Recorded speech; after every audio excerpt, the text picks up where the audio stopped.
سارے قرآن کریم کا حاصل جو میں سمجھ سکا ہوں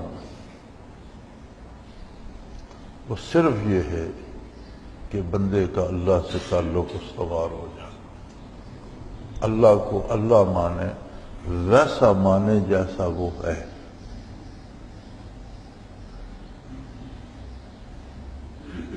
اور یہ تعیین فرماتا ہے اللہ کا رسول صلی اللہ علیہ وآلہ وسلم، اس کی ذات اور اس کی صفات کو کیسے مانا جائے۔ جب اللہ کو اللہ مان لیا جائے، یہ نصیب ہو جائے،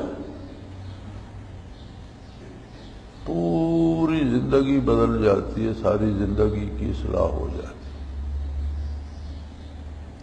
اللہ کو قادر بھی مانے، اپنا رازق بھی مانے، اپنا مشکل کشا بھی مانے، بیماری سے شفا دینے والا بھی مانے، ہر کام ہر وقت ہر جگہ وہی کر رہا ہے، یہ سمجھ آ جائے تو سب سے پہلی بات جو ہے غیر اللہ سے جان چھوٹ جاتی ہے، بندہ دوسروں کا محتاج نہیں رہتا۔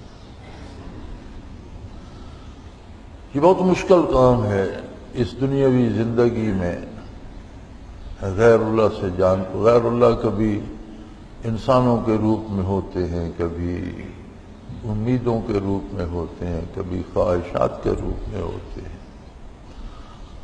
تو جو انسانوں یا بتوں یا مجسم خدا جو ہیں ان سے جان چھڑانا بھی مشکل ہے، لیکن سب سے مشکل اپنی خواہشات اور آرزوؤں کے جو معبود بنے ہوئے ہیں ان سے جان چھڑانا بہت مشکل ہو جاتا ہے۔ اللہ کریم نے نشاندہی فرمائی افرأیت من اتخذ الہہ ہواہ، آپ نے ان لوگوں کو دیکھا جنہوں نے اپنی خواہشات کو معبود بنا رکھا۔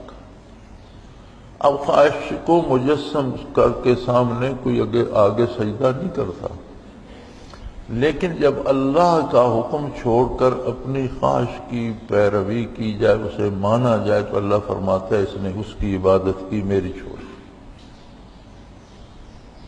یہ آخری کام ہوتا ہے جس کی توفیق اللہ دے۔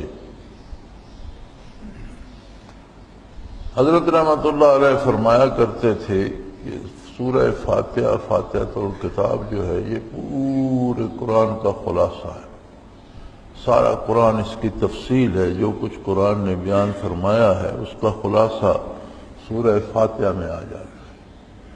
اور سورہ فاتحہ کا جو ما حصل ہے، خلاصہ ہے، وہ اس کی پہلی آیت بسم اللہ الرحمن الرحیم میں موجود ہے، اور اس بسم اللہ کا جو خلاصہ ہے وہ اس کی پہلی بے میں موجود ہے، چونکہ یہ پہلی بے جو ہے یہ بائے تلبس ہے، جوڑنے والی بے ہے، اور سارے قرآن کا اصل یہ ہے کہ اللہ کے ساتھ جڑ جاؤ،